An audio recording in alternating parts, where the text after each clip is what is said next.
Alright, so here I am back with another Fate video, and before I start this off, I am thinking about starting up another series, because, yeah, mostly I've already finished, the main storyline, Unlimited Blade Works, even the OG Fate Stay Night from like 2003, 2005, looked at it all, and now I'm like, okay, yeah, I'm just on cooldown, looking at these Magecraft videos, lore videos, trying to get to know more about Fate, and also at the same time, it's like, yeah, I just really didn't have the time to do too much.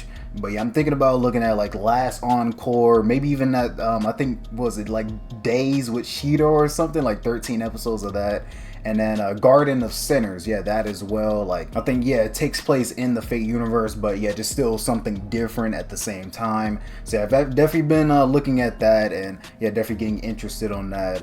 Other than that, let's just get started with this Magecraft video, Beast of Humanity. So let's just see what that's all about. I hope you guys will enjoy this. Make sure you like, subscribe, and yeah, let's get this reaction started. In our previous lesson, I covered the various motivations that mages tend to have, including both common motives and more personal ones. The goal was to give you inspiration on what interests you in the study. I've since requested you share your ideal lesson topics with me, and easily one of the most popular happens to be the Beasts of Humanity. While beasts are not a direct application of Magecraft, they are still relevant for playing a major part in our world's mysteries. They fall in line with the relevancy of heroic spirits, which is when I last mentioned the beasts in conjunction with the grand servants who are meant to fight them. Thus, for today's lesson, I will cover what the beasts are and how they form. It's worth noting that the Beasts of Humanity are very much like the 27 Dead Apostle ancestors in how they are never set in stone. Information about current beasts will inevitably fluctuate over time, so it's likely that details presented here will need to be updated. Nonetheless, I hope to present the fundamentals so that you can easily adapt to those changes on your own. Technically speaking, Beasts of Humanity are categorized as a class of heroic spirit, which may seem odd when you consider heroic spirits as, well, heroes. Why would the counterforce allow such atrocities? Why would beings capable of destroying all of humanity be included among the very forces meant to protect it?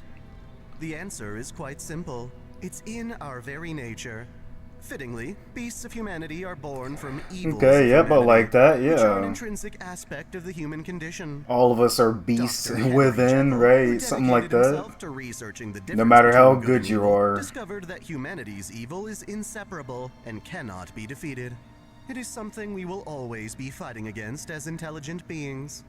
When this concept is manifested on a greater scale, it means that just as any human has the capacity to become a hero, we also have the capacity to become our own greatest threat. Allow me to clarify. Fortunately, just because we all have the capacity for evil, that does not mean any given person or creature is able to become a beast. Rather, only those who possess an authority of the beast can actually become a candidate. Similar to the Dead Apostle ancestors, Beast-class servants are limited to open positions. In this case, they can fill the roles of Beasts 1 through 7, with each designated slot reserved for the embodiment of a specific sin.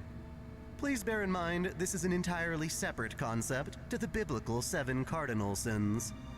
This means that, at any given moment, there can only be 7 beasts, with some bizarre exceptions. Ironically, beast candidates aren't inherently malicious, despite everything I've said so far. They all possess, to some extent, a love for humanity. Their actions are more evil than their intentions, considering beasts threaten humanity in order to help it. It's a twisted logic that leaves room for human interpretation, which is exactly why the beasts are inevitable.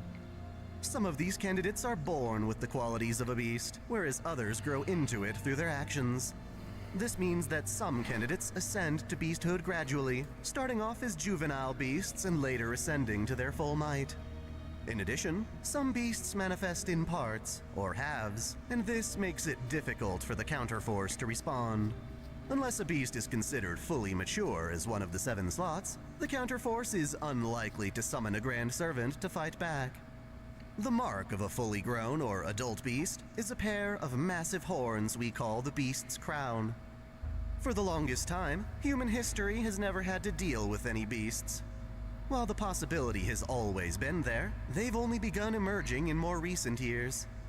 Those from the Age of Gods who understand the beasts, such as Gilgamesh, state that the beasts manifest in a chain reaction. The moment that one beast emerges, the others are sure to follow. It is feared that at the end of this chain reaction, a final evil for humanity will emerge. This is a genuine threat, one that the Atlas Institute predicts as one of the world's potential ends. The first position, Beast 1, is described by its sin of pity. Its occupant is none other than the demon god hivemind Getiya, an aggregation of the 72 demon gods created by King Solomon. As implied, Getiya began to pity mankind after watching Solomon refuse to save his people, despite having God's 10 rings of knowledge. Getiya deemed humanity's biggest problem to be death, and he yearned for a way to repair humans so that death did not exist. He was originally tasked to look after humans via the Human Order Correction Ritual, but his ambition to free humans of their imperfections changed into the Human Order Incineration Ritual. By incinerating all of human history, Getiya aimed to use all that fuel to warp back in time to humanity's inception and birth them anew. It was this tremendous feat that made Getiya into the first beast. He's since been defeated by Chaldea, but he continues to live on through his individual demon god pillars, which we classify as sub-beasts. The second position, Beast 2, is unique for its sin of regression, which is admittedly more abstract. It is filled by Tiamat, the primordial goddess of Mesopotamian mythology.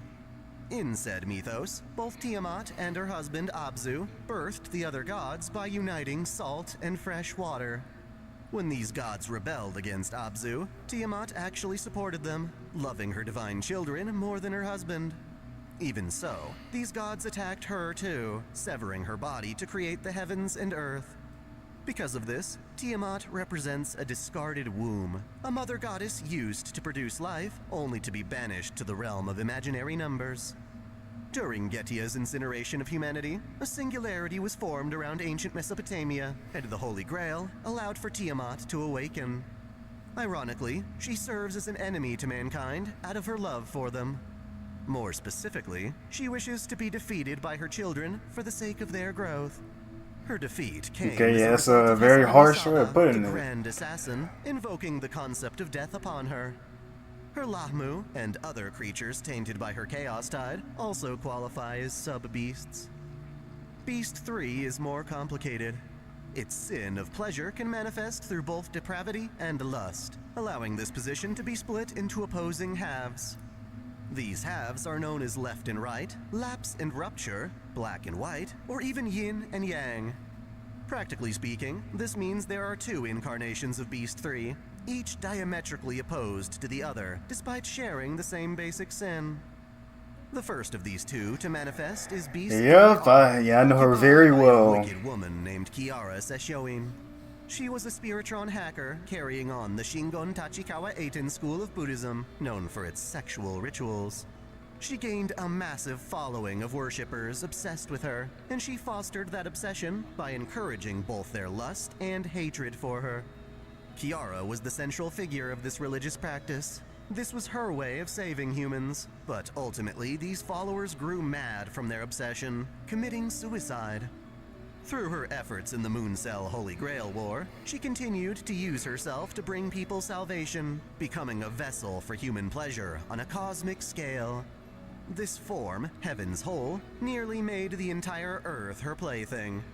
Yeah, In the literally. timeline in which Chaldea is established, Kiara follows a more humble path, working at the Seraphix oil rig when she encounters Zepar, one of the lingering demon god pillars of Getiya.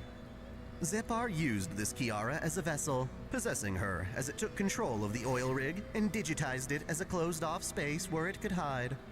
As a result, Kiara inherited her nature from her Mooncell counterpart, developing an authority of the beast. Just like she did in the Mooncell, Kiara formed a cult with the surviving members of Seraphix, and once again yearned to save humanity by having them worship her. By conducting Grail Wars within this digitized Seraphix, Kiara amassed the strength needed to mature as the Beast of Pleasure. As a fully adult Beast 3R, she aimed to become one with the planet, bringing salvation to humanity. Fortunately, this transformation was never successfully completed, as her concept of love and salvation would have seemed apocalyptic to most. Beast 3L is occupied by the Hindu goddess of love, Kama, and his more wicked counterpart, Mara. Kama was a god who could bring lovers together by shooting them with flowery arrows from his sugarcane bow. This backfired when Kama was tasked with shooting Shiva with an arrow so that Shiva and Parvati could bear children. Angered, Shiva opened his third eye, burning Kama to ashes. Ever since, Kama has felt the need to rebel against love, and reasoned he could do this by narcissistically flooding the universe with his love. Unlike Kiara, who received all of humanity's love into herself, Kama would instead expand to give love to all of humanity. He took the form of a pseudo-servant in a woman's body before taking over the Tokugawa Oku. Interpreting the Oku as a place of lust, Kama defined the space as a labyrinth dedicated to the shogun's pleasure, and designed it through the 5 Buddhist precepts that condemn inappropriate behavior. Kama used this labyrinth as a nest while she matured as a beast, and to prove herself superior to Kiara, who would come before her, she sought to defeat Chaldea. She hoped to lure in Chaldea's master, Ritsuka, and have them break the 5 precepts to become a Tokugawa. Doing so would fill Kama with the power she needed to spread her love throughout the cosmos. Much like Kiara, however, her attempts were foiled by Chaldea's servants and Lady Kasuga of the Oku. Thus, both Beast 3L and R were vanquished while just on the verge of maturity. Subverting expectations, Beast 4 doesn't initially look like much of a threat to humanity. Yeah, not at all until you Cath see his Palug other was the form. beast presiding over the sin of comparison. Before Cath Palug could ever become a major threat, he was tamed by the mage Merlin and made into a familiar. Cath Palug spent time in a tower at Avalon, where Merlin was sealed, but was eventually given the freedom to seek that which he found beautiful. The beast made his way to Chaldea and stayed at the facility as a pet named Foe. A tremendous amount of strength stirred within Foe, rarely ever being used. Ultimately, Foe gave up all of this power, discarding his authority as a beast in order to resurrect Mashu Kirielite through his force of providence. In the aftermath, Foe became nothing more than a regular animal. This left the position of Beast 4 open to new candidates, and was later filled by a being called Koyanskaya. In the year 1908, Russia was hit by an enormous explosion referred to as the Tunguska event. The explosion brought grief to the Earth, killing helpless animals. From this tragedy, Koyanskaya manifested as a nature spirit representing these animals, and by extension, all animals who had been oppressed by humanity. She appears within the saint graph of Tamamo no Mae, who also bears resentment toward humans. Normally, this temporary manifestation would have disappeared not long after What, she got emerging, 6 but ears? because Cath Palug left a vacancy I mean, for she is a Beast 4, beast, right? Koyanskaya gained the authority of the beast and began working to mature as one under the sin of cherishment. Koyanskaya's supposed love for humanity is something intrinsic to all nature spirits. That is, humans are just as much a part of the earth as nature is. She loves humans in that they are a part of nature, but she also yearns for their demise because they threaten nature. It's always something, right? You love the humans, but yeah, just you're the cause of their demise or something. NFF Services Company. Upon growing 6 tails, she finally ascends as the new Beast 4. 6 tails? She has like antlers and The stuff? position of What? Beast Okay. 5 is a complete mystery. We can neither confirm its vacancy, nor discern who may be filling that role. Beast 5's associated sin also eludes us. It bears the same shade of mystery as the unknown true magics. We can confirm such openings exist, but that is the extent of our knowledge. Beast 6 is quite fascinating. I know I mentioned that the beast sins differ from biblical accounts, but in this specific case, we have an actual manifestation from the Book of Revelations. The Okay. Beast of 666 is a creature wearing 10 crowns that symbolize the sins of mankind. It has 7 heads, each representing the hills of the Roman Empire. For their crucifying of Jesus Christ, Romans have been described in the Bible as ones who oppose Christ, or in more contemporary terms, the Antichrist. Throughout the ages, the Beast of 666 has taken on traits of satanic and evil elements, so it's really no surprise that if such a being could be summoned, they would count as a beast of humanity. No, don't summon that. One Holy Grail War, You want nothing to do with that. Monica Saggio succeeded in doing just this. The souls of 7 servants combined to birth an infant of insolence. Its childlike nature is frightening, and it looks toward Monica as its mother. When she is attacked, the beast rampages as a devilish predator. Monica went through this trouble so that her servant, Arthur Pendragon, could have his wish of an eternal Britain. This, however, was not something Arthur asked for, and he instead took it upon himself to slay both Monica and the beast. Sadly, this assault was insufficient, merely placing the beast into a dormant state where it could resurrect Monica. As such, when Arthur was about to enter Avalon, Merlin tasked him with pursuing Beast 6 across other worlds, in a manner similar to Miyamoto Musashi. In his pursuit, Arthur noticed that Beast 6 had split into 2 aspects, an L and R just like Beast 3. With little information to go on, he only knows that Beast L possesses a noxious gas, while R has a lingering scent. It is worth noting that Monica herself is referred to as an evil of humanity. Yeah, she's looking evil in that one. I'm like, would they draw that differently? It looked different. While Monica summoned the Beast of 666 through a Holy Grail War, it was a generic conception of the creature. Many scholars of St. John's Book of Revelation associate the beast with none other than Nero Claudius, the 5th emperor of Rome. When translated from Greek to Hebrew, Nero is the same as the number 666. Thus, she is often scrutinized as an antichrist, the whore of Babylon. This infamy put Nero in a position to become a version of Beast 6, labeled Beast 6S. Known as Sodom's Beast, Nero Claudius, in her juvenile form as the bewitching Queen Draco, took advantage of an alternate version of Getia's incineration to create imitation singularities. As opposed to Getia, Draco sought to completely erase the human order. Manipulating things from the shadows, she had the soul of Nebuchadnezzar II possess Gilgamesh's corpse. As Gilgamesh II, he turned Babylonia into a realm of sin that Draco could feed upon to mature as a beast. Through this, she ascended from a larval state into a truly terrifying monstrosity. Like the other beasts before her, Chaldea took to the fight and defeated her alongside Arthur and the Grand Rider Noah.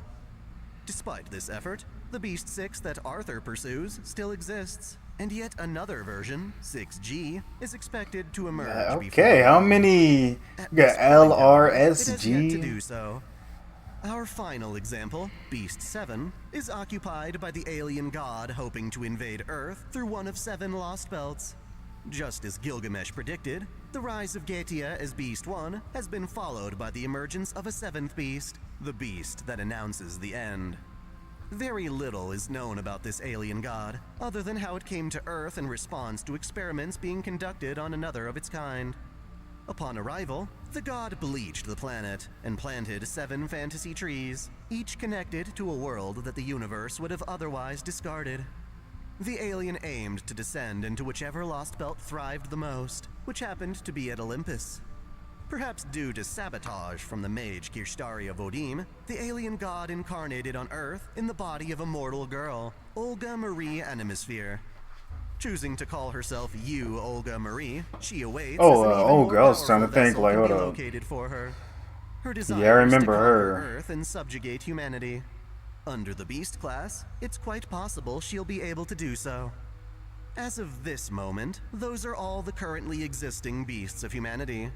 Beyond that, there are evils of humanity who may eventually achieve a similar status. The nefarious Ashia Doman, for instance, hoped to ascend Ibuki Doji as a beast embodying Yamata no Orochi. Daji, the manipulative Chinese vixen, also counts as an evil of humanity, alongside Oh, the she's divine big. I Kami, didn't even see that. Amaterasu. Angra Mainyu, a pitiful man famed as all the world's evils, is also rather obviously considered an evil of humanity. It's in the nature of his tragedy, after all. Had things gone differently during Fuyuki's 5th Holy Grail War, I fear he too could have become one of the beasts. In summation, beasts of humanity are a class of servant born directly from human nature. So long as we remain intelligent beings, the possibility for evil will never go away. Certain entities considered evils of humanity may find themselves earning a beast's authority, becoming candidates for the beast class. For most of them, they must start in a more fragile state and slowly mature. At any given moment, there are 7 available positions for beasts, each based on a specific aspect of humanity's sins or evils. They may seek destruction, but deep down, they all possess an ironic love for humans that compels their villainy. Some beasts, like 3 and 6, can manifest in split selves, most commonly a left and right form. To some degree, Chaldea has faced off against and defeated nearly all of these beasts, with the exceptions of Beast 5, which has yet to be encountered, Beast 6, which Arthur is still chasing after, and Beast 7, who is still looking for a proper vessel. Even should these beasts be slain, there's still no chance humanity will ever be able to completely escape from the birth of new beasts. For our next lesson, I plan to speak of another special source of mystery, that being the Demon Hunter organization and its associated families.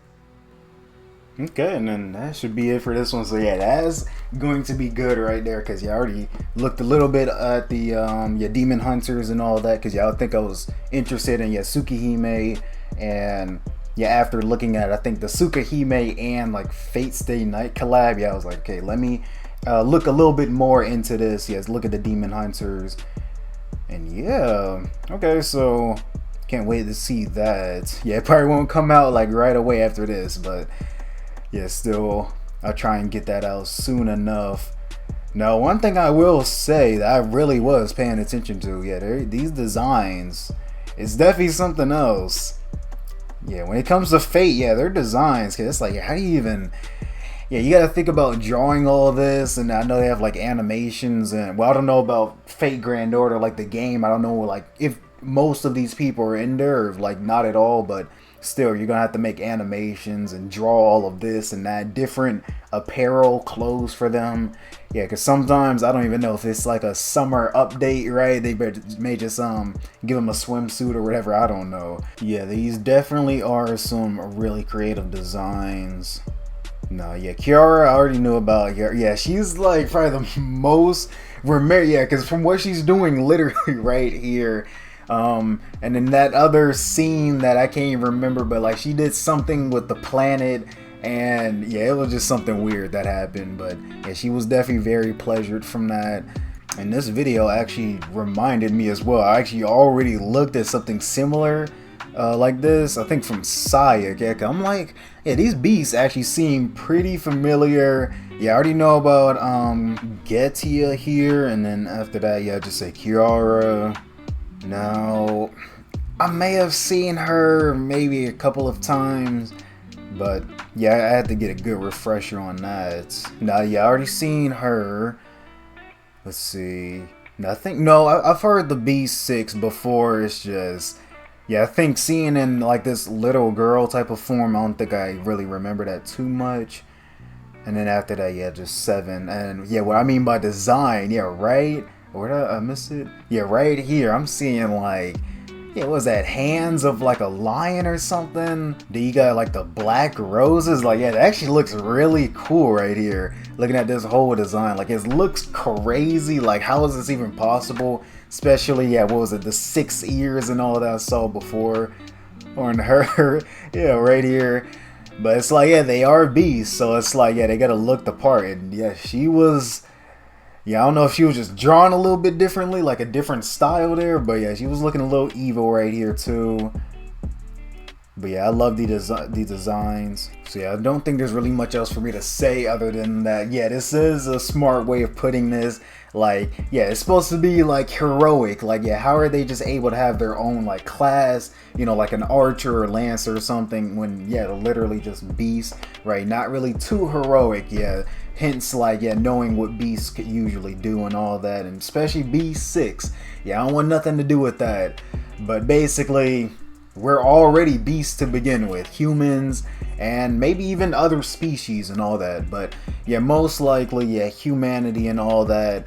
I mean, there may be some people that just, yeah, aren't evil, but most of the time, deep down, no matter how good you are, there's some type of, not even evil, but like just some type of bad side of you, like, you know, whether you lie or something. Yeah, it could just be something as simple as that. You lie. Nothing too bad, but it's like, still, you're not really doing something that's good, and that could just be added to the many failures of humanity. And yeah, like how Otaku was talking about here, the more intelligent we become, yeah, the more we can just become beasts, because it's like, yeah, the more we know, the more we want to experiment on that and really mess up the world. And yeah, it's just, things just won't go how they should, and yeah, it just get worse and worse after that. But other than that, I hope you guys did enjoy. Make sure you like, subscribe again, and yeah, just see you guys in the next one.